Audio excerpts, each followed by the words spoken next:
Regardez ces chiens mécaniques redéfinir l'agilité avec une précision étonnante. Qu'ils soient à pattes ou à roues, ils n'ont jamais manqué de dépasser les attentes. Les jeux sont faits et ils représentent une véritable menace pour leur père. Nous avons utilisé la technologie de l'apprentissage par renforcement pour mettre au point un contrôleur basé sur un réseau neuronal, de sorte que les robots chiens peuvent désormais adopter la démarche hautement bionique et naturelle que nous connaissons aujourd'hui. Il s'agit d'une action auto-apprise, entièrement basée sur les conditions de l'environnement. Mais ces robots chiens sont maintenant plus performants que les vrais chiens. Par exemple, mon chien ne peut pas faire un saut périlleux arrière. Donc ma question est, quel est l'intérêt de développer des mouvements aussi difficiles pour eux? Les chiens normaux ne peuvent pas sauter très haut, mais les robots chiens peuvent sauter à environ 80 cm du sol.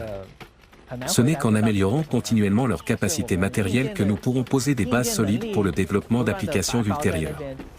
Alors que les vrais chiens reniflent pour obtenir des friandises, ces machines reniflent pour préserver la vie, elles détectent les fuites de gaz, cartographient les tunnels effondrés et identifient les défaillances du réseau électrique. Dans le tunnel de 3 km de long du groupe singapourien SP, les robots chiens chinois ont été utilisés pour patrouiller et inspecter les tunnels de câbles. Ce qui les rend encore plus populaires, c'est leur coût abordable.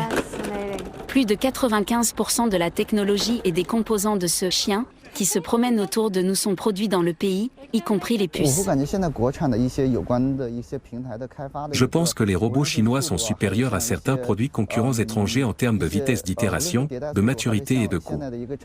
Je pense que leurs avantages deviendront de plus en plus évidents avec le temps. Avec une longueur d'avance sur les humanoïdes, les chiens robotisés sont appliqués à plus grande échelle dans le monde réel. Les recherches montrent que la taille du marché mondial des robots chiens a atteint 1,2 milliard de dollars en 2023, et l'on s'attend à ce que ce chiffre quadruple d'ici 2031, lorsque plus de 560 000 chiens métalliques, plus flexibles et plus intelligents entreront sur le marché.